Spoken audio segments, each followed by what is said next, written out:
warahmatullahi wabarakatuh.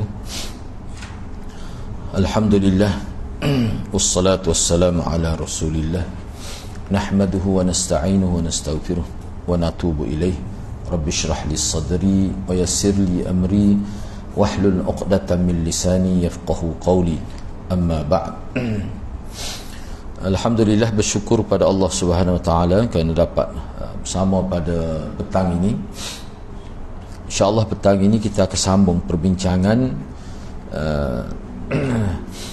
sirah juga, cuma sirah sahabat. Dan kitab yang kita gunakan ini adalah kitab yang ditulis ataupun yang disusun oleh Profesor Dr. Mahmud Al-Misri, yang mana tajuk asalnya Ashabu Rasulillah sallallahu alaihi wasallam. Kemudian diterjemahnya lelaki-lelaki hebat di sekeliling Rasulullah sallallahu alaihi wasallam. Jadi berdasarkan kepada hadis yang kita telah bincang sebelum ini, bahawa keberadaan sahabat bersama Nabi secara langsung itu, hidup dan itu sebenarnya bukan berlaku secara kebetulan, tidak, tetapi dia merupakan pilihan Allah. Kalau Nabi disebut Mustafa, maka para sahabat disebut Mukhtar.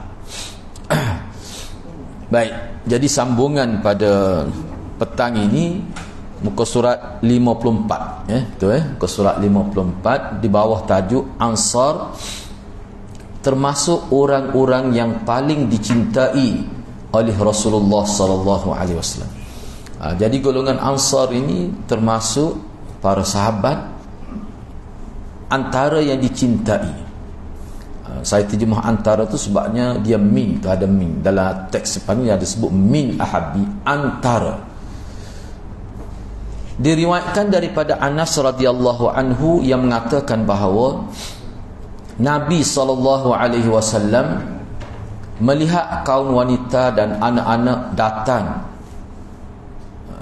Maka Nabi SAW bersabda dengan membuat perumpamaan. Lalu baginda bersabda, Allahumma antum min ahabbin nas ilayya. Ya Allah, ya Tuhanku, kamu ni semua ni, pada waktu tu wanita Ansar dan juga anak-anak orang Ansar datang kepada Rasulullah. Yang mana perawi ni, iaitu Anas, kata situasi ini berlaku menurut pandangan saya berlaku semasa majlis perkahwinan. Semasa majlis perkahwinan. Jadi Nabi kata begitu, Allahumma antum min ahabbin nas ilayya. Ya Allah, ya Tuhan, kamu semua ni, yakni golongan Ansar, wanita, kanak-kanak, kalau ada lelaki pun termasuk, adalah antara orang yang aku paling cintai. Baik, saya baca dulu, kemudian saya akan buat beberapa komentar bertahap hadis ni, sebab ulama buat huraian ni. Begitu juga, jadi Nabi kata tu sampai 3 kali, Allahumma antum min ahabban nas ilayya. Allahumma antum min ahabbin nas ilayya. Diriwayatkan pula daripada Hisham bin Zaid yang berkata, aku mendengar Anas bin Malik berkata, ada seorang wanita dari kalangan Ansar pernah datang kepada Rasulullah sallallahu alaihi wasallam sambil membawa bayinya. Rasulullah pun berbincang dengan, mana bercakap dengan wanita ini, wanita Ansar yang sedang bawa bayi dia tu. Lalu Nabi kata kepada dia, walladhi nafsi biyadih innakum ahabbun nas ilai. Demi zat, yakni demi Tuhan yang nyawaku berada di dalam genggamannya, sesungguhnya kamu termasuk orang-orang yang paling aku cintai. Hak ni Nabi sebut 2 kali. Tadi 3 kali. Ini Nabi sebut 2 kali. Bahkan diriwayatkan daripada Anas juga radhiyallahu an, yang mengatakan bahawa pada suatu ketika Rasulullah sallallahu alaihi wasallam mengunjungi orang-orang Ansar. Lantas baginda memberi salam kepada anak-anak mereka, mengusap kepala mereka dan berdoa kebaikan kepada mereka. Nabi kata, Allahumma barik lahum. Ya Allah, berkatilah budak-budak ni. Cuma sebelum kita pergi pada tajuk seterusnya, Anda nak sebut satu perkara ni, sebenarnya dalam banyak kitab lah disebut ni. Sebenarnya kalau kita tengok dalam hadis, min ahabbin nas ilayya ni Nabi ucap pada ramai kepada masyarakat Hijaz, ada juga Nabi sebut kepada Sayyidina Abu Bakar, ada juga Nabi sebut kepada Aisyah, ada juga kepada Usamah bin Zaid pun ada, dan ramai lagi pada sahabat-sahabat lain Nabi sebut, kamu ni orang yang paling aku sayang. Tu. Jadi hak ni salah satu saja. Jadi makna Nabi sebut secara terbuka, secara jelas didengari oleh orang yang di hadapan Nabi itu, sebenarnya sebagai satu pernyataan kasih sayang itu bukan kepada puak Ansar saja. Kepada sahabat-sahabat khusus pada Usamah. Jadi di sini para ulama membuat huraian. Ana nak sebut di sini. Ini ana bawa, ana catat ni teks asal Arab lah, ana terus terjemuh untuk ringkas. Ni ana petik dalam kitab Al-Mufhim lima ushkila min talkhis kitab Muslim. Kitab ni disusun oleh Imam Qurtubi. Imam Qurtubi bincang Sahih Muslim itu hadis-hadis yang kira-kira ni yang agak takut orang salah faham setengah-setengah hadis, dia bincang. Dalam itu dia sebut, dia kata sesungguhnya Nabi SAW bila dia sebut dia cinta, dia kasih kepada orang tertentu, kepada kelompok tertentu, itu sebenarnya bukan kerana rupa zahir orang dan kelompok itu, tidak. Sebab apa? Sebab dia sebutlah, dia kata sebab Usamah, Nabi kata dia, anta min ahabbin nas ilayya, engkau ni orang paling aku sayang. Anas ni antara sahabat yang tak comel. Dia huduh dia Aswad dan sini ada catik, Aswad dan Aftas, tu sifat dia. Aswad ni hitam, patut Aftas ni apa panggil hidung kepek. Hidung kepek lah Aftas ni, tak comel lah. Anak akak dia tu, anak akak dia tak comel, huduh lah. Dah lah hitam, lepas tu hidung kepek pula. Tak payah sebut lain dua tu pada dah nak ayat tak comel tu.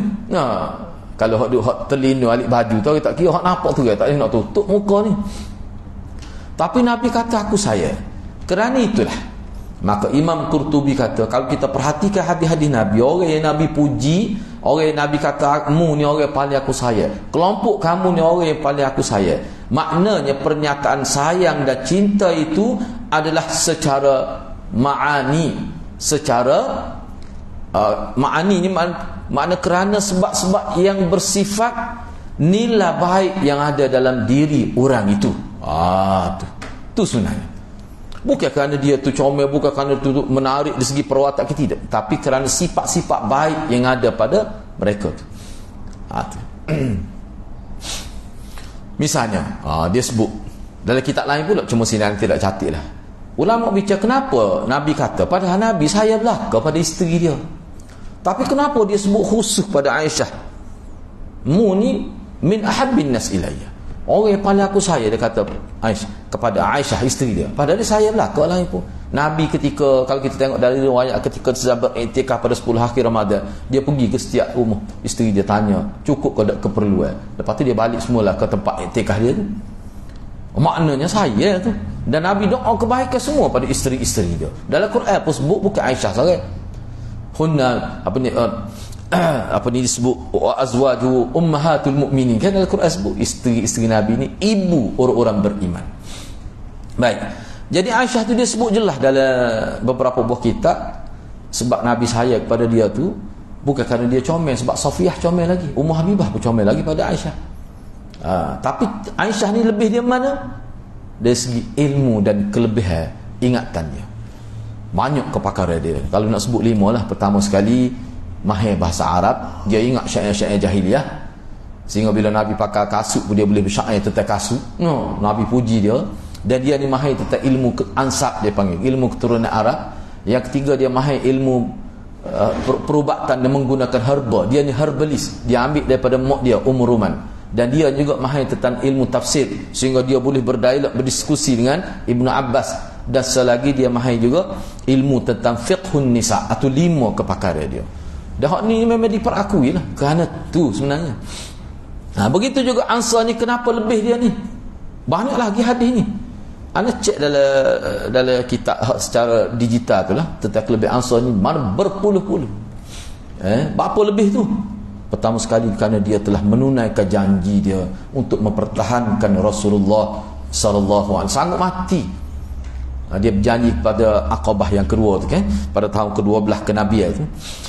Ini kelebihan Ansar. Dan kelebihan ni ulama kata sampai kiamat. Itu satu. Yang keduanya, jadi golongan Ansar ni kalau ada lagi selepas Nabi wafat, kalau sifat-sifat baik ni masih ada, maka dia tetap terangkum dalam pujian. Tapi kalau puak-puak Ansar ni, keturunan Ansar lah, maksud Ansar ni zaman Nabi ya. Jadi keturunan Ansar ni kalau dia berubahlah sifat jadi tak molek, tak ada lah kelebihan tu. Jadi perkara tu dia lebih, sebab itulah Imam Qurtubi kata semua ni, sesiapa saja yang bersifat dengan sifat Ansar yang pada waktu tu Nabi puji dia, orang itu sebenarnya hakikat mendapat pujian daripada Allah juga. Sebab itulah kita dituntut belajar tentang sahabat. Apa lebih orang Ansar ni? Tu tak apalah akan datang lah. Sebelum ni pun telah sebut sebahagian. Baik, seterusnya. Kemudian Nabi sebut lagi bersabarlah. Ini tajuk tajuk. Sebenarnya tajuk ni petik daripada hadis. Dia panggil iqtibas minal hadis. Mana dia ambil maksud tu daripada hadis. Bersabarlah hingga kamu bertemu dengan aku di haudi, di telaga aku. Kalau hak dalam itu tu dia panggil Kautsar, hak dalam syurga, hak luar syurga ni pada masa dia panggil haud. Dan kalau mengikut hadis, haud ni air dia mari daripada Kautsar tu lah, mari daripada mengalir daripada dalam syurga tu, masuk ke dalam satu takungnya, dia panggil haud. Tu. Sebelum kita baca ni, anda nak sebut beberapa perkara berkenaan haud. Berapa penting sangat haud dalam kitab Syiah guna juga hadis. Sebab dalam berkenaan hadis haud ni kan, bila ada beberapa orang, bila ada orang nak pergi minum air, malaikat halau. Nabi kata ashabi kan, Nabi kata tiba-tiba dihalau oleh malaikat. Hadis tu Syiah guna musilegaknya pusing hadis tu. Tengok ni sahabat ni jahat, nak pergi minum air di haud Nabi, dihalang oleh malaikat. Nabi kata sahabat aku tu. Malaikat kata kamu tidak tahu apa yang dibuat selepas kewafatan kamu. Syiah kata ini isyarat sahabat telah murtad. Dia guna hadis tu. Khalid Asqalani jawab beberapa muka surat. Akhir sekali dia kata law kana syi'ah ni baqaratan la zabahtuha. Kalau Syiah ni lembu, aku sembelih nama tu. Bodoh telajut dia tu. Bodoh telajut dia kata. Siapa dia kata gitu? Siapa dia kata gitu? Jadi kena ingat. Jadi anda nak sebut di sini anda tulis 5. Kenapa haud itu penting? Apa isyarat di sebalik pernyataan haud Nabi itu? Penting. Pertama sekali, haud ni apa? Haud ni adalah sumber air yang satu-satunya sumber air. Tak ada sumber air lain di hari akhirat. Itu yang pertama. Ni anda tulis ni 5. Berdasar pada anda tengok dalam syarah. Kepentingan haud ini untuk kita faham dalam 5 poin. Yang pertama, satu-satunya sumber air di padang mahsyar. Tak ada air. Yang kedua, orang yang boleh minum di kolam Nabi ni isyarat kepada kelebihan. Maknanya ahli syurga tu. Itu isyarat ke arah tu. Itu yang kedua. Yang ketiga, orang yang dibenarkan meminum air di kolam Nabi itu sebagai pembeza antara pengikut sunnah dan pelanggar sunnah. Mana orang yang ikut sunnah Nabi saja. Kalau Nabi dulu kan Nabi dia lah. Bukan Nabi, umat Nabi Muhammad saja boleh minum air di situ. Mana-mana umat yang ikut sunnah Nabi dia, dia tidak langgar sunnah Nabi dia, maka dia pergi, malaikat tahu. Tak usah tanya anda lah macam mana malaikat tahu tu. Yang ada chip dia tu, dia boleh kesan. boleh minum. Tu. Yang ketiga, yang keempat, ini untuk menyatakan kelebihan Nabi SAW. Sebab Nabi lain tidak diberikan haud, Nabi Muhammad. Itu kelebihan. Jadi Nabi lain pun boleh ambil manfaat semua. Dalam riwayat kata cetung dia tu seperti bintang di langit banyaknya. Luas tahu mana tak nampak. Bera alik sana tebing. Muka kolam tu tak nampak besarnya. Itu yang keempat, naknya kelebihan Nabi. Yang ketiga, hadis haud ni sebagai tazkirah kepada umat supaya jangan lalai mengikut sunnah Nabi. Sebab kalau kamu melakukan bid'ah, kamu tidak dapat ambil manfaat daripada kolam Nabi sallallahu alaihi wasallam. Itu kena ingat 5 perkara tu. Itu kepentingan haud itu. Dan kena ingat, sebab tu setengah ulama kata isyarat dah tu air dia daripada syurga. Isyarat dah orang boleh minum ni orang ahli syurga ni. Setengah ulama kata begitu. Dana pun nampak begitu juga dalam syarah-syarah yang kita baca lah. Dah air dia tu mari daripada Kautsar. Al-Kautsar kan ada syurga. Kalau Nabi hadut di dalam syurga dia panggil Kautsar. Hadut luar ni dia panggil haud Nabi tu. Baik. Bersabarlah hingga kamu bertemu dengan aku. Makna ni sebagai satu temu janji yang Nabi buat antara dia dengan masyarakat Ansar dan umat-umat yang ittiba' sunnah. Ini adalah sabda Rasulullah sallallahu alaihi wasallam kepada orang-orang Ansar, dan ini adalah satu keutamaan yang besar. Sebuah janji pertemuan di mana dunia dengan kesenangan yang fana tidak bererti apa pun.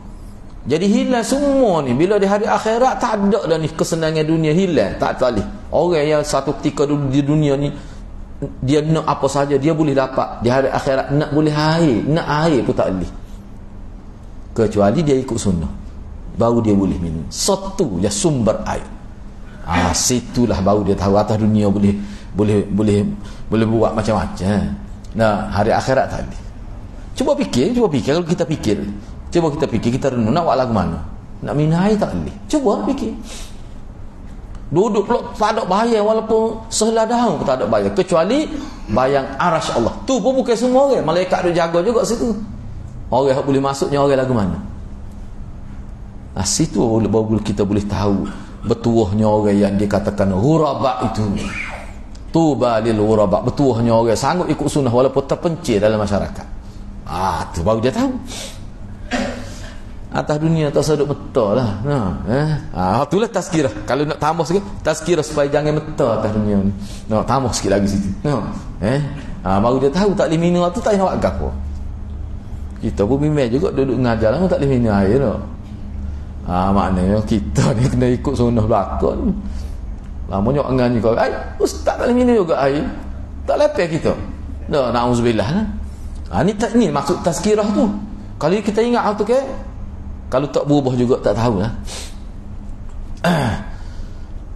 Baik.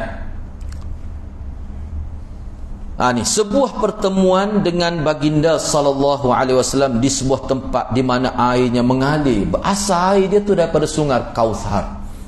Sebuah sungai di syurga yang Allah berikan kepada Nabi sallallahu alaihi wasallam sebagai satu penghormatan Allah kepada baginda sallallahu alaihi wasallam.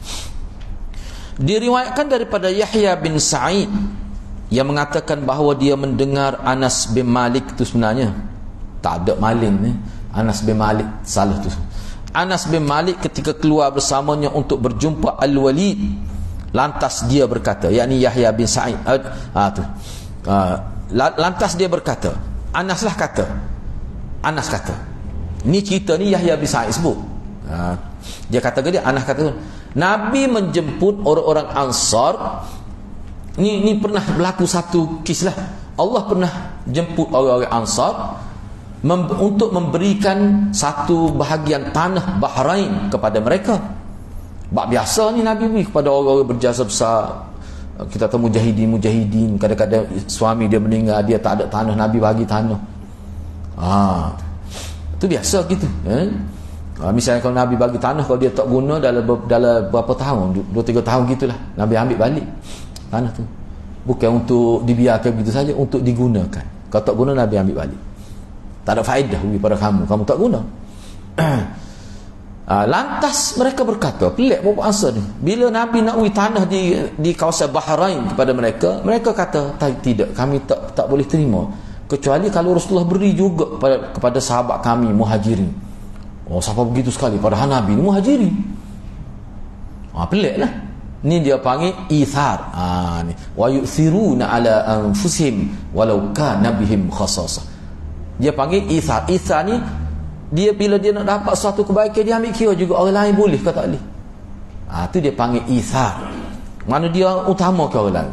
Kalau kita kan asal boleh kita, orang ikut dia. Dia pun asal tidak begitu. Ni pelik lah. Kalau tidak, takkanlah disebut dalam Quran, dalam hadis. Kalau tak ada sifat gini.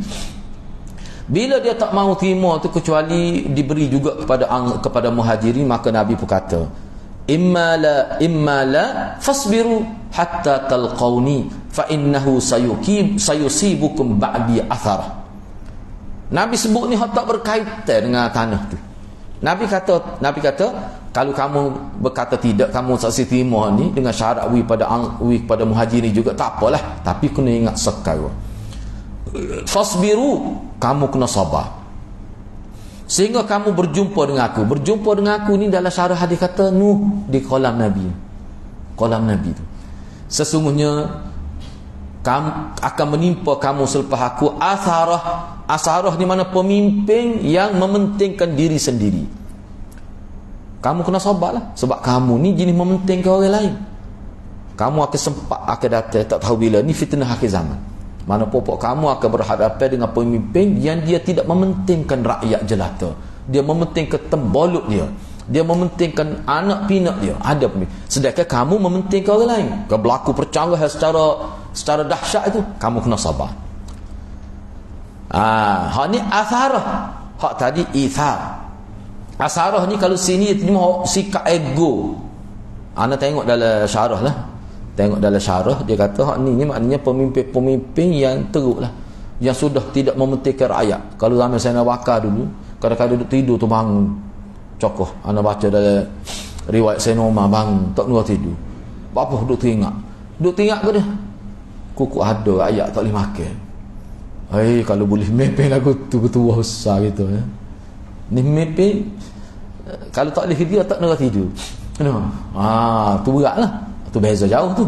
Jadi dia ni gitu. Jadi maknanya kamu kena ingatlah, akan datang kamu berhadapan dengan orang yang berlawanan dengan sifat baik kamu. Kamu kena sabarlah. Hak kita nak di sininya apa dia?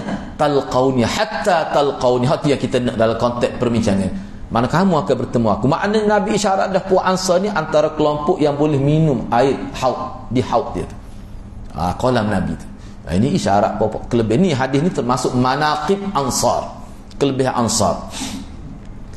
Baik, diriwayatkan daripada Usaid bin Hudayr bahawa seorang laki-laki dari kalangan Ansar berkata, wahai Rasulullah, apakah Tuan tidak melantikku sebagai pegawai sebagaimana Tuan melantik orang itu?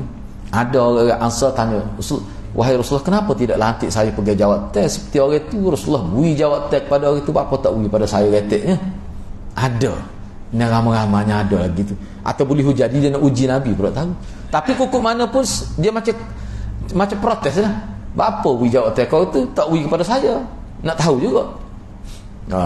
Saya mana sebab Bapak Ansar ni dia ni sangat hebat dari sudut kita kata membantu perjuangan Nabi. Ramai-ramainya ada lagi tu. Gapo dia jawab Nabi? Nabi kata satalqauna ba'di atharah fasbiru hatta talqauni 'alal haudi.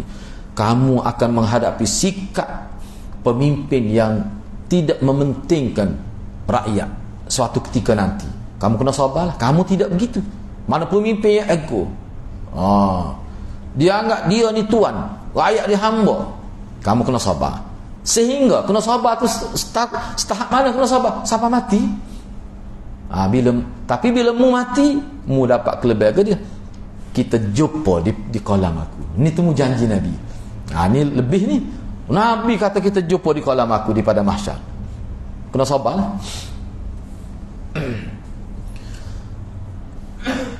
Setengah-setengah pensyarah hadis dia kata ni isyarat bahawa Madinah menjadi sasaran musuh-musuh Islam. Kena sabarlah, macam-macam pergi. Sebab apa? Sebab situ pusat Islam. Mesti dah musuh sebab kita. Kalau syaitan dia nak serang kita, dia serang mana? Pusat kita, hati. Hati Islam ni, jiwa itu di Madinah. Itu pusat dia. Tu. Kemudian tajuk seterusnya, tajuk yang 3 pada petang ini, Nabi berdoa agar kaum Ansar dan Muhajirin diampunkan oleh Allah. Diriwayatkan daripada Humaid At-Tawil yang berkata, aku mendengar Anas bin Malik berkata, orang-orang Ansar berkata pada hari Khandaq. Pada hari Khandaq ni peperangan Khandaq. Nahnu alladhi baya'u Muhammadan. Nahnu alladhi baya'u Muhammadan. Itu cara baca dia. Alal jihadi ma hayina abada. Nahnu alladhi, kamilah orang-orang yang baya'u Muhammadan, mereka yang telah melakukan bai'ah taat setia kepada Muhammad. Alal jihadi ma hayina abada, di atas jihad selama-lamanya sepanjang hayat kami. Kami telah menyatakan satu bai'ah untuk berjihad sama Nabi sampai mati. Kami lah, bapa kami. Dan dia bukti sungguh. Dalam hadis Nabi sebut, Nabi kata Ansar telah membuktikan janji dia benar. Dia tidak kecek saja. Memang dia buat sungguh. Ini kelebihan Ansar. Bila Ansar kata begitu, ni syair ni. Syair. Dia syair ni rentak ni kalau siapa 2-3 muka surat ke, dia gedik gitu kita baca. Dulu Maulana dia buat sokong nak baca, dia peminat syair. Nahnu alladhi baya'u Muhammada alal jihadi ma hayina abada. Kalau siapa banyak okay? Rentak. Rima dia tu sama. Bila dia kata gitu, maka bila Puan Ansar kata gitu, maka Nabi pun jawab. Nabi kata Allahumma la aisha illa aisha al-akhirah fa akrimil ansar wal muhajirah. Nabi ni bila dia kecek, dia tidak guna kaedah syair. Sebab dalam Quran sebut dah Nabi ni kalau dia kecek bukan syair. Dia wahyu. Dia tak ikut kaedah syair. Sebab tu tak ada sah ulama kata Nabi guna rentak syair. Cuba tengok, tapi sedap juga bunyi. Padahal Nabi jawab syair tu kalau kita agak pantun, tapi tidak dijawab dalam rentak pantun. Tapi sedap juga. Lebih sedap pada tu lagi. Ni.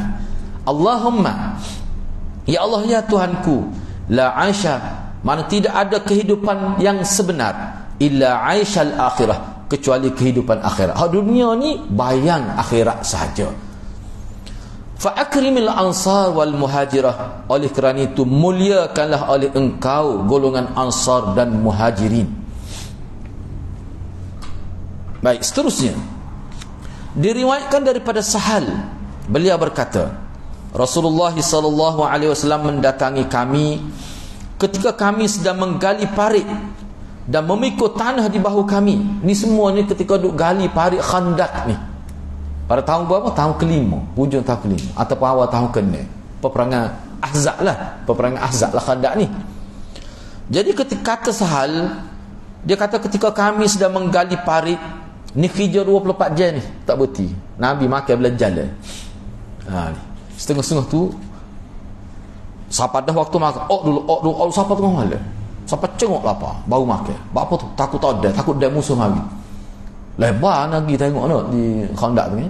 Dia jadi jalan raya lah ni atas tu.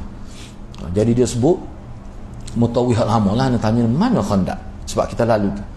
Dia kata ni masa kita duduk bahas, dia kata ni maknanya 2 kali bah lebar. Dia sahih dianya, dia gali tu lebar dia kira-kira kuda tak akan lepas lepas. Anda tengok. Jadi pihak bah tu pun dia berhenti, dia kata inilah Khandak. Memang luas. Luas. Kalau sepi lopak.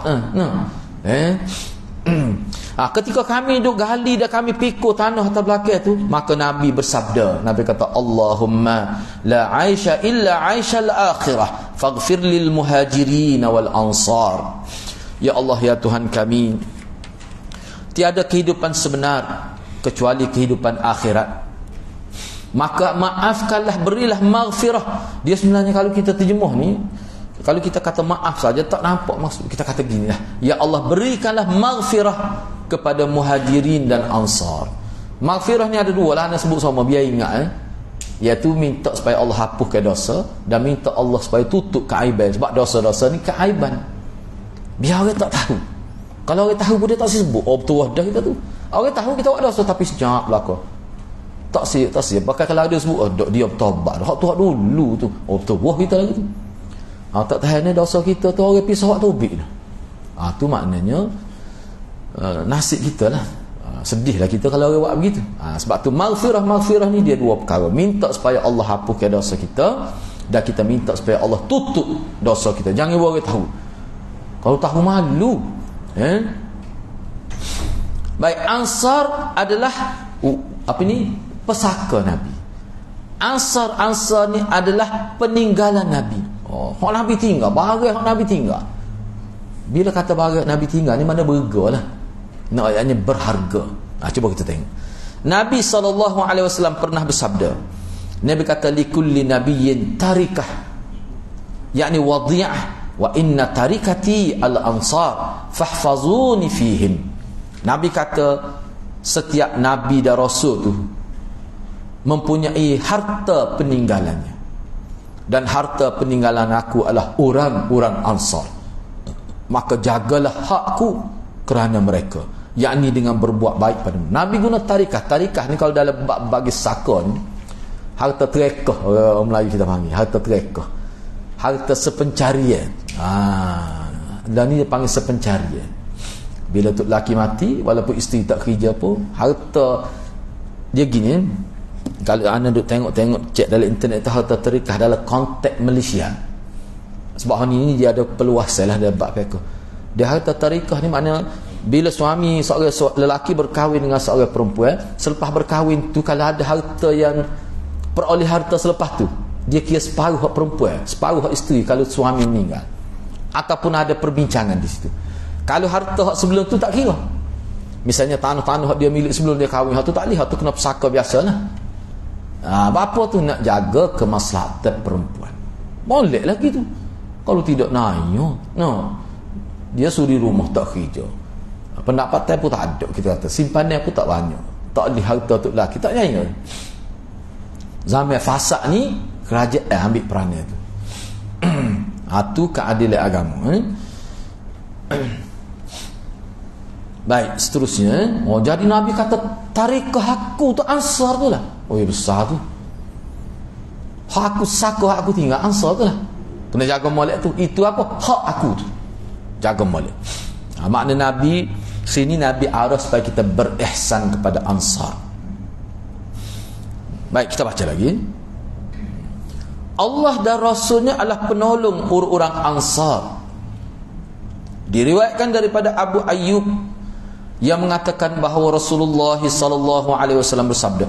Kalau dalam kitab Syiah ni, Ansar ni kafir semua. Tak meninggal seorang Abu. Dahsyat. Hak kata beberapa orang tu sebenarnya bukan Ansar, nak mari daripada luar. Ansar ni hak duduk situ di Madinah, Aus dan Khazraj tu. Salman ke apa tu mari daripada luar belaka tu. Abu Dzar tu. Ulama kata apa sih? Ulama pelik. Ulama ni oleh kerana dia terbiasa dengan Syiah, bila dia kecualikan beberapa orang tidak jadi kafir, ulama kata apa orang ni tidak dikafirkan Syiah. Bila cek keturunan Parsi. Berat senoti. Baik, diriwayatkan daripada Abu Ayyub yang mengatakan bahawa Rasulullah sallallahu alaihi wasallam bersabda, wal ansar wa Muzainah wa Juhainah wa Ghifar wa Ashja' wa man kana min bani Abdullah mawaliya dunan nas wallahu wa rasuluhu maulahum. Ansar ni kabilah ni Ansar, kemudian kabilah Muzainah, kabilah Juhainah, ni semua ni ada dalam internet ni. Kita tak bincang lah sini. Dia kalau tarik sasa ni ada di wak bayi data, siapa dia asal mari mana Muzainah, semua bincang ada berlaku. Sebab itulah betul Ani ingat biarlah Datuk Seri Dr. Mahathir tu dia kata masa mula-mula masuk internet, dia kata dengan ada internet ni adalah perkara buruk, tapi antara benda baiknya manusia alim dengan duduk di rumah, dia boleh akses maklumat betul semua tu, tapi kena tahu cara juga lah. Jangan ambil terlalu sebab anak pun kena dah. Anak tulis nota parut tu, tengok apa gini. Adalah maklumat kita rasa pelik. Itu anak pun cek dia punya kepala, dia punya apa ni, website. Rupanya Syiah. Kena berhati-hati. Kita buat nota kemain dah ambil dah gini, dah lebak aku dah gini. Bila patah adalah beberapa kita pun jadi ragu. Apa pelik puasa ni maklumat ni. Anak pun cek semula. Pergi kepada apa ni, kepala dia punya website dia tu. Cek tengok. Lepas tu kita dia punya itu penulis dia tu rupanya Syiah. Kena berhati-hati. Tu. Antaranya dia sebutnya, bila dia sebut imam dia semua dia kata radhiyallahu anhu. Bau hak di atas dia. Benda-benda gitu kena ingat. Sebab tu kena tahu juga. Tapi banyaklah. Banyak maklumat kita boleh ambil. Ni ada sesanya, setiap ni ada. Tarik saja. Kabilah Ansar, Muzainah, Juhainah, Ghifar, Ashja' dan siapa sahaja dari Bani Abdullah adalah para maulaku selain manusia. Selain manusia, selain orang lain lah. Dia ni adalah maulaku, kata Nabi.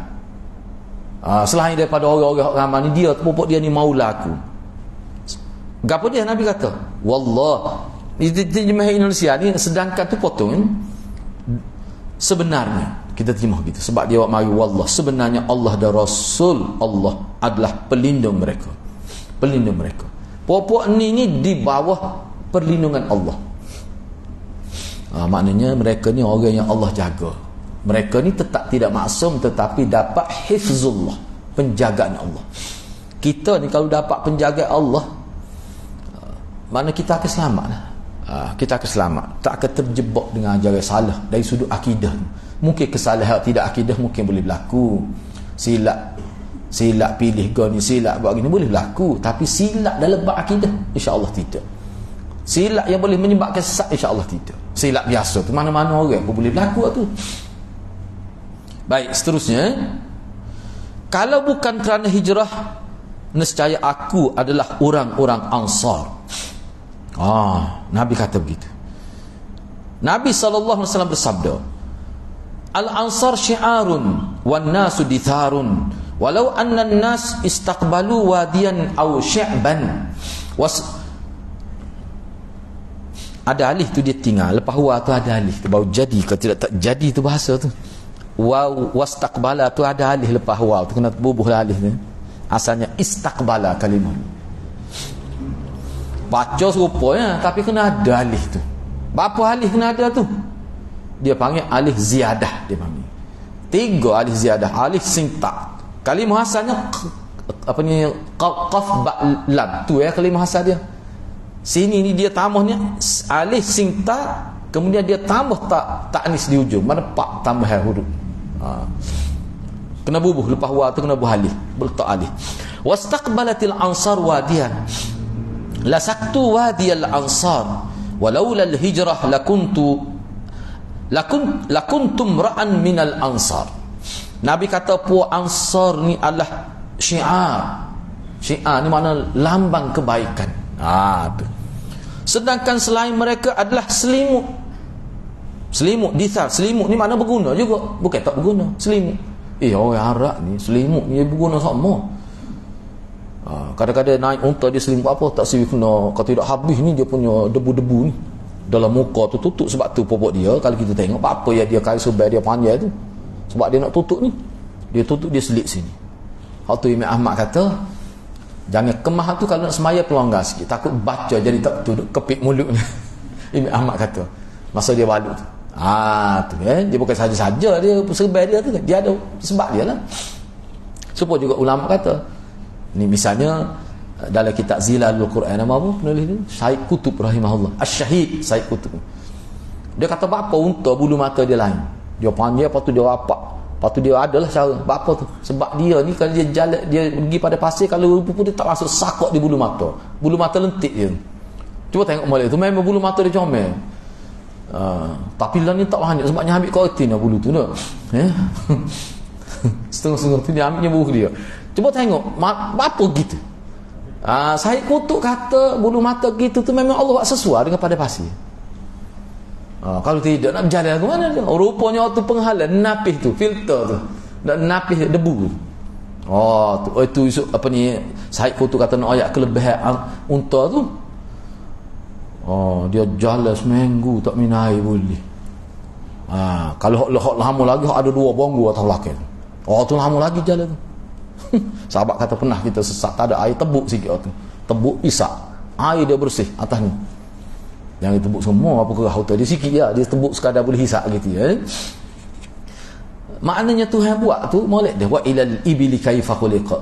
Saya kata kena kajilah unta ni. Sendi dia ada lebih besar di pohon. Sebab tu bila dia turun sama gitu. Dia teknologi lain. Dia tak serupa kita. Cuba tengok cara dia tu. Baik. Jadi Nabi kata kaum Ansar ni syiar, lambang. Jadi kaum orang lain tu selain daripada mereka tu selimut berguna juga. Boleh menutupi tubuh daripada kita kata panas, daripada sejuk dan sebagainya, daripada debu. Sekiranya manusia menghadap suatu lembah atau bukit, sedangkan orang-orang Ansar menghadap ke lembah yang lain, nescaya aku akan meniti lembah kaum Ansar. Mana aku akan pergi ke lembah Ansar.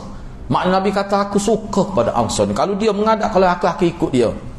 Kalaulah bukan kerana hijrah, nescaya aku adalah orang Ansar. Maknanya Nabi kata walaupun aku duduk Mekah, kalau tidak hijrah aku pergi juga kerana nak jadi orang Ansar tu. Lebih tu pada haji tu jadi muhajirin. Sebab apa? Pergi hijrah tu. Maknanya kalau aku tidak hijrah pun aku nak juga berada di kalangan Ansar tu. Tapi pergi tu aku ke atas kerana Ansar, kerana hijrah. Tu nak ayat kelebihan Ansar itu. Kelebihan Ansar. Tak ada nak mikirlah kita perangai pokok dia ni pelik sungguh. Bila Nabi bagi tugas, bagi jawatan bentuk kerajaan tu, nak uji pokok dia tak si. Dia kata kita nak duduk bawah muhajirin. Sebab apa tu? Kita takut. Sebab dia takut. Sebab apa takut tu? Sebab muhajirin telah melepasi 13 tahun. Duduk Mekah tu dia berjaya melepasi ujian. Kita ni tak, Allah tak uji lagi. Allah tak uji lagi. Setang mana tahu? Daripada situlah ulama kata seorang nak jadi pemimpin kena tengok track record dia. Muhajirin ni rekod dia tu daripada itu dia sudah melepasi. Maknanya dia tidak hilang ada perasaan gila pada dunia. Tak ada. Tu dia kena pemimpin kena cari hak tidak gila dunia. Dia kena cari hak gila akhirat. Jangan cari hak gila-gila. Kalau hak tu lagi nanya kita. Tu. Jadi kena pasti molek lah. Kalau kita baca tu kita dari belum mau kata parut pasal. Jawab tak sebab apa? Dia takut tak lepas. Hak demo tu tak apa, lepas dah ujian tu. Baik kita belajar daripada dia. Belajar tu belajar dari segi kehidupan. Kehidupan padahal sahabat Nabi tak erti juga mengetahnya. Bukan ada pengalaman pergi jawab tergapo pun Mekah tu. Tapi jiwa tu sudah kental. Lepas tu dia pun tahu. Puak Ansar dia tahu. Puak tu mari selas pinggan tu. Sebab Abdul Rahman bin Auf juga. Orang tak kagum lagu mana sanggup tinggal. Harta habis tinggal semua. Tu. Kadang-kadang anak mikir bila kita duk baca lagu mana rupa Abdul Rahman bin Auf. Tapi tak mimpi kali abang anak. Doa juga. Ya Allah, biarlah aku boleh tengok Abdul Rahman ni. Duk mimpi jin gitu ya. Tak mimpi Abdul Rahman bin Auf. Tak mimpi. Biarlah. Nak mana? Duk kerja tu kan. Mikir kok bila kita baca cerita dia kan. Hebat kan ni Abdul Rahman bin Auf. Lepas Nabi wafat orang nak uji jawatan tak sih. Tapi dia nak jaga jawatan ke dia. Jo uruh. Dia panggil ahlul hil wal iqd. Dia nak pegang jawatan yang menggubah undang-undang. Dan dia ni dilantik ketua untuk melantik pemimpin. Dia lah misalnya lantik orang ni, dia juruh, dia ambil nama, lepas tu pergi buat siasatan. Ramai mana tak setuju, ramai mana setuju. Dia tidak buat pilihan raya sebab kita. Cuma dia pergi tanya sahabat besar-besar. Kalau tanya orang kapur, maklumat tu kita tak nak kira orang kapur. Dia ambil maklumat misalnya latih pemimpin ni, misalnya Saidina Ali. Dia tanya tokoh-tokoh setuju, siapa dia setuju? Kalau tak setuju buat apa? Dia pun buat. Dia je buat analisa data tu. Gini-gini. Jadi kalau dia kata okey, ada setuju ada tak, tapi atas dasar lebih setuju, lebih rasional, maka latih. Orang akan terima. Tu peranan Abdul Rahman bin Auf. Dia tak saja jadi pemimpin. Tu. Jadi kita pun pelik orang lagu mana lah Abdul Rahman bin Auf ni tak. Biarlah. Ni tak mimpi tu kan. Tak apalah dia lah. Peranan kaum Ansar dalam sejarah dia sebut secara umum akhirat lah. Akhirat lebih banyak ni. Peranan kaum Ansar dalam sejarah. Akhirat dia tidak bincang Ansar, dia bincang orang Ansar. Akhirat dia. Peranan kaum Ansar dalam sejarah. Orang-orang Ansar ni memiliki peranan penting dalam sejarah. Berikut ini adalah sebahagian peranan mereka yang sangat mengagumkan. Ini orang panggil fahasuna islamuhum. Mereka telah membuktikan mereka orang Islam yang memberi jasa pada agama. Ni dia ni. Fahasuna islamuhum. Bukan masuk Islam bakar gitu saja, tidak. Ni. Sikap Ansar pada hari Bai'ah Aqabah kedua.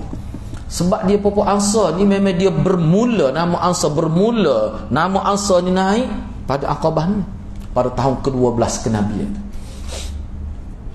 72 orang pokok dia pergi. Sebab tu guru anak sebut, dia kata hak ni pokok kita kena baca banyak bab Aqabah. Sebab ni lah bermulanya orang Ansar itu. Nampak kelebihan dia. Baik. Diriwayatkan daripada Anas bin Malik radhiyallahu anhu yang berkata, aku menyertai Jarir bin Abdullah. Ke Anas ni ke orang Ansar. Umur dia cerdik, umur Sulaim ni. Hari Nabi siapa tu dia bagi dah anak dia. pagi. Dia mikir jauh Ummu Sulaim. Dia tahu, dia kata kalau anak aku duduk dengan aku tidak sebaik dia duduk dengan Nabi. Dia pergi suruh anak dia. Masa tu umur setengah ulama kata 11 tahun. Lebih kurang 110. Dia letak anak. Wahai Rasulullah, ni anak laki saya. Biar dia berkhidmat pada Rasul. Suruh nak suruh apa tak apa dia akan ikut. Kesal dia ke dah? Anak lah paling tahu tentang Nabi. Dia paling banyak riwayat tentang syama'il Nabi. Kalau kita duk baca di pejabat klinik Dr. Muhtar, dia paling banyak riwayat. Sebab apa? Mungkin dia khadim Nabi. Dan dia pun digelarkan khadimu Rasulullah. Orang lain ada juga khidmat pada Nabi, tapi dia ni yang paling tinggi. Anas bin Malik. Apa dia kata? Dia kata, aku menyertai Jarir bin Abdullah dan dia melayani aku. Pada Jarir ni jauh senior dia daripada aku. Jauh lebih tua daripada aku. Mungkin aku ni budak bayar ke? Mungkin dia masa zaman Nabi pergi Madinah dia umur 11 tahun. Kata Jarir bin Abdullah, ni mengikut riwayat Anas ni, sesungguhnya aku melihat Ansar melakukan sesuatu yang sangat besar. Aku tidak menjumpai seorang pun daripada mereka kecuali aku akan layan mereka. Mana bila aku tahu orang ni orang Ansar, aku akan layan dengan sebaik mungkin. Sebab aku tak ada lihat manusia sebaik dia dalam bab jasa pada agama. Pokok Ansar ini. Diriwayatkan daripada Jabir bin Abdullah bahawa selama 10 tahun Rasulullah menjumpai dia gini selama 10 tahun Rasulullah sentiasa menyambut jemaah haji daripada luar. Kita baca lepas tu nak buat penjelasan. Diriwayatkan daripada Jabir bin Abdullah bahawa selama 10 tahun Rasulullah bertemu dengan jemaah haji di tempat-tempat singgah mereka pada musim haji. Di Majannah, Zilmijannah ni, di pasar, di kawasan pasar, salah satu pasar. Ukas ni pun dia ni nama pasar ni sebenarnya. Kalau sebab pasar ni ada tempat menginap ke apa, nak cari makan pun mudah. Dan di tempat-tempat singgah mereka di Mina. Dia gini Nabi ni setiap musim haji dalam mana Nabi duduk Mekah 13 tahun. Jadi 10 tahun maknanya setiap tahun dalam tempoh 10 tahun bila sampai musim haji Nabi akan berada di setiap pintu masuk Mekah. Tujuan apa? Nabi nak katanya aslim taslam tu ya. Masuk Islam lah, kamu akan selamat. Nabi nak kata tu. Jadi bila Nabi kata begitu orang akan tanya, apa Islam itu? Situlah Nabi pun cerita. Tapi mula-mula sekali kalau kita apa dia panggil hashtag dia panggil hashtag dia aslim taslam. Masuk Islam kamu selamat. Nah ayat tu ya. Bila ayat tu orang akan terkejut, orang tanya, "Gapo dia Islam?" 10 tahun. Kadang-kadang hari ni duduk pintu masuk ni, esok pergi pintu. Nabi duduk gitu. Lepas talik belakang ni popok kafir dia ikut dia. Sedih Nabi bukan main ya. Islam nak sapa kita ni malu tak sakira lah malu Nabi. Tapi gitu. Muka tugas. Nah, bila Nabi kata aslim taslam, orang gila tu secara lah dia. Ni hidup belakang dia popok kafir. Dia ikut Nabi. Nabi waktu cuba bayar ke. Itulah asas street dakwah di jalan raya tu. Tu. Jadi ini cerita dia ni.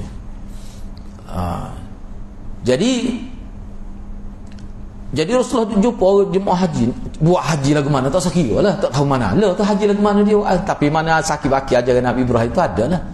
10 tahun. Baginda menawarkan. Ni antara Nabi sebut ni kepada orang-orang luar hak mari ke Mekah. Dah orang Mekah tak seterima dah. Bayar ke 13 tahun 160 orang. Tak siapa-siapa pun.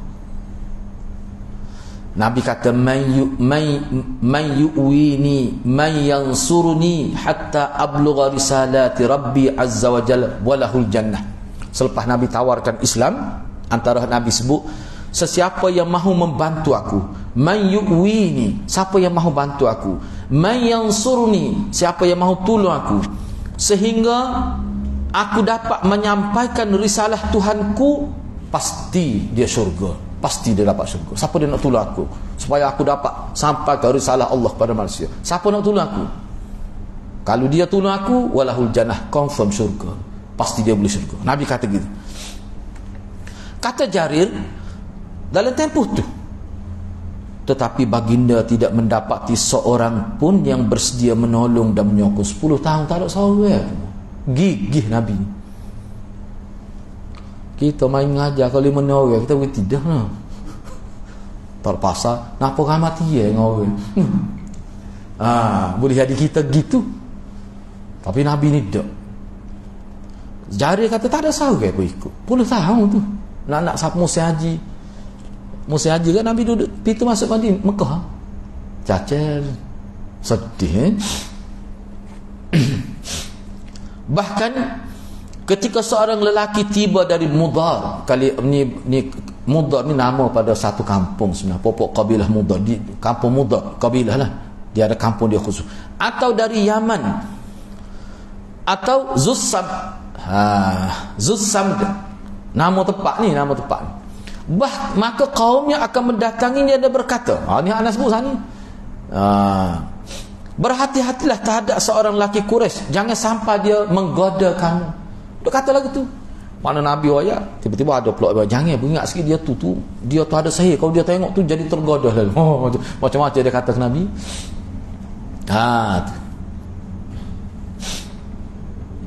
Ana baca ni teringat sebab ada satu masjid saja nak sebut ni biar moga waktu ni ngatuk kita benar no. Lucu juga. Hak je cerita pun EJK masjid. Anak ngajar malam ni, Malaysia ustaz lain ngajar. Rupanya ustaz lain ngajar dia basuh anak malam tu. Anak kata ada pasal tu. Ada. Dia kata ustaz tu sebut kan. Malaysia dia kira ayat tak betul tu gini. Anak kata gong sepatu ayat kita lah. Ustaz ayat tak betul tu. Kita boleh tanya tak betul man. Ayat ada pasal ni. Nabi SAW sentiasa berkeliling ya, kita kata tak apa kita baca dulu.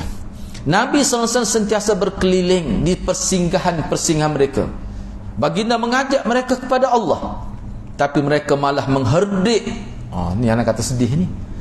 Mereka jekah Nabi, mengherdik Nabi, mengeluarkan kata-kata, dia tunjuk atas muka Nabi. Mu ni atau tak ada ogol lagi, nenek moyangmu tidak gini, kata atas muka tunjuk gitu.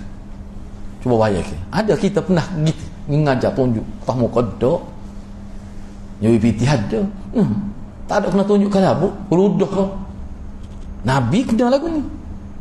Hak ludah tu memang ada dari riwayat kata ludah.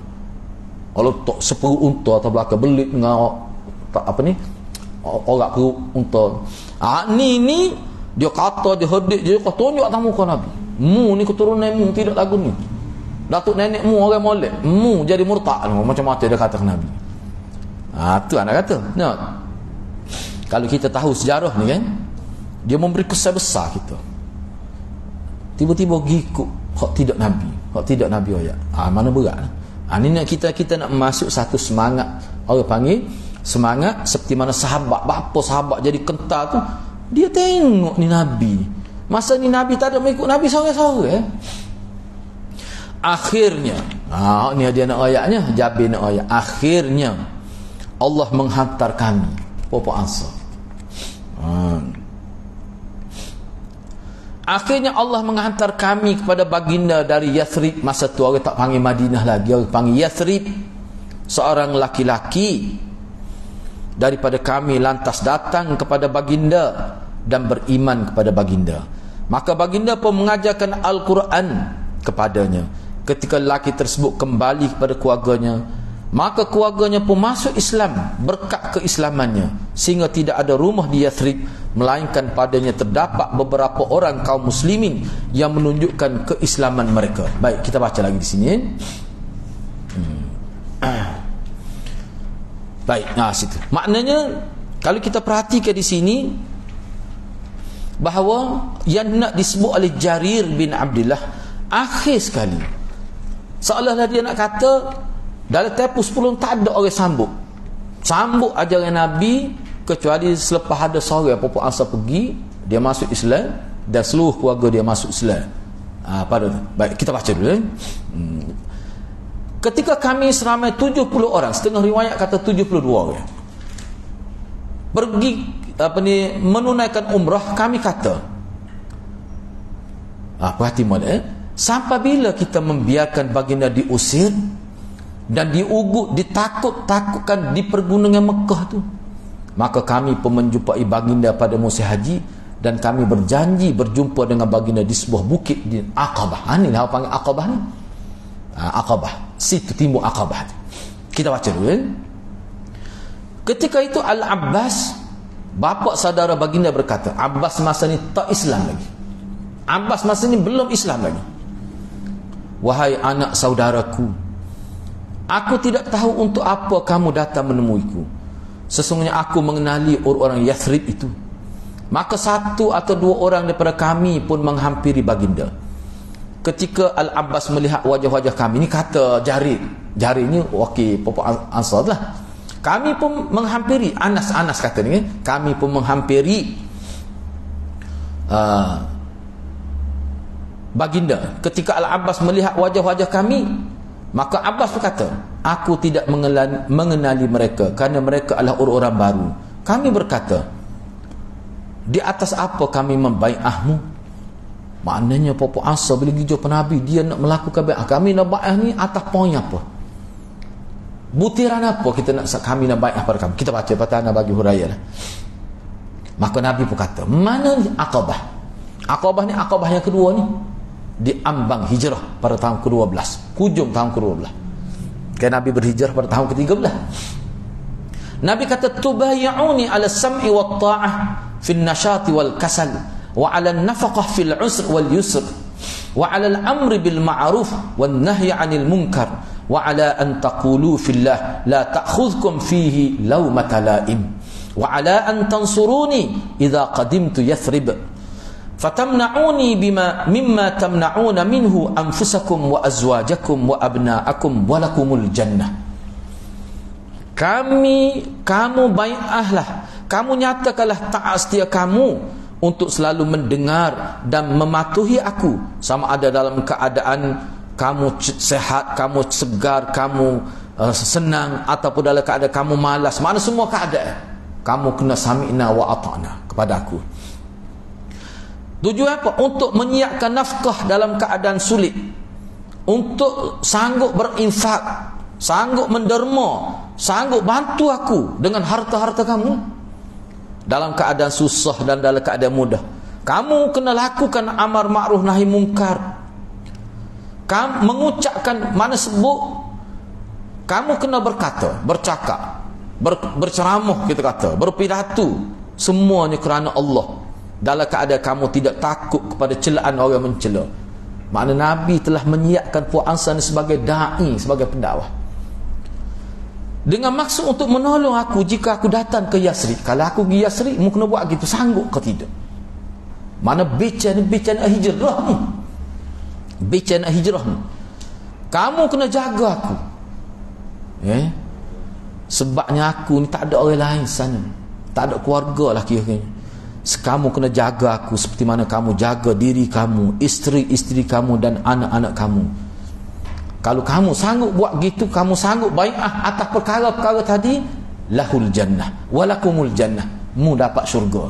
Nak ke tak?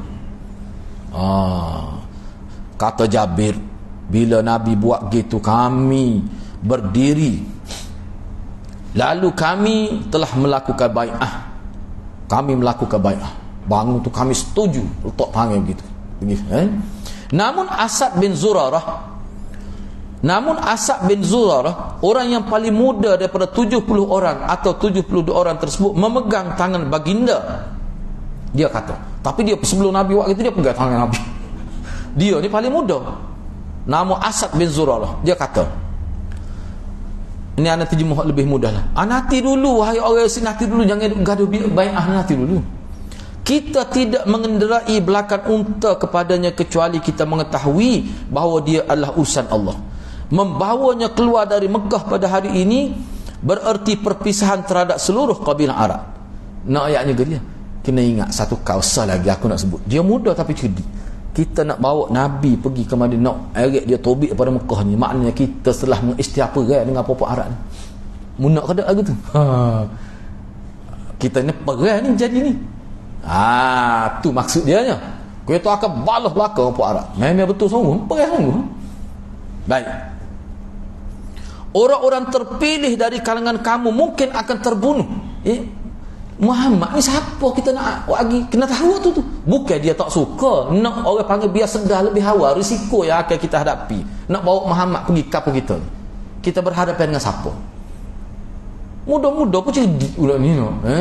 Orang tua tak ada mikir tu. Kita orang yang terpilih daripada popo kita akan terbunuh dan pedang-pedang akan terhunus kepada kamu. Jika kamu semua adalah kaum yang sabar dalam menghadapi kemeluk peperangan, sabar jika orang terpilih pada kalangan kamu terbunuh, dan sabar dalam menghadapi seluruh kabilah Arab, maka ambillah dia dan kamu akan dapat pahala yang dijamin oleh Allah. Atau mungkin kamu adalah suatu kaum pengecut terhadap diri kamu, maka tinggalkan sahaja, kerana dengan itu kamu lebih mempunyai alasan di sisi Allah. Aku bimbang, aku takut kamu bawa Muhammad pergi kapal kamu. Bila orang Arab nak serang kamu tak mahu tolong Muhammad sorang-sorang apa? Kalau lagu tu kamu pengecut, sanggup ke tidak? Siapa perang ni matilah. Mereka pun jawab, 70 orang tu jawab, Popo Ansar lah, wahai Asad bin Zurarah, pak lagi tanganmu untuk pegang tangan Nabi. Pak lagi tanganmu, gialah ke lain. Demi Allah, kami tidak akan meninggalkan bai'ah dan kami tidak mencari alternatif lain. Ni pilihan kami. Tu bai'ah. Maka kami berdiri seorang demi seorang dengan menghampiri baginda dan kami membai'ah. Mana pegang tangan baginda bersalam lah. Letak gitu. Nabi letak pegang gitu. Dia pegang gitu, bukan salah gitu. Dan kami menyatakan sanggup patuh kepada syarat-syarat yang telah ditetapkan dan menjalinkan syurga kepada kami. Jadi hak ni anak bagi sedikit huraian minggu hadapan ya. Jadi kita berhenti setakat dulu. Jadi hak ni tak sempat nak itu, kita baca saja minggu depan bagi sedikit huraian. Kita berhenti setakat itu dulu. Wallahu alam. Aqulu qawli hadza wa astaghfirullahal azim li wa lakum. Assalamualaikum warahmatullahi wabarakatuh.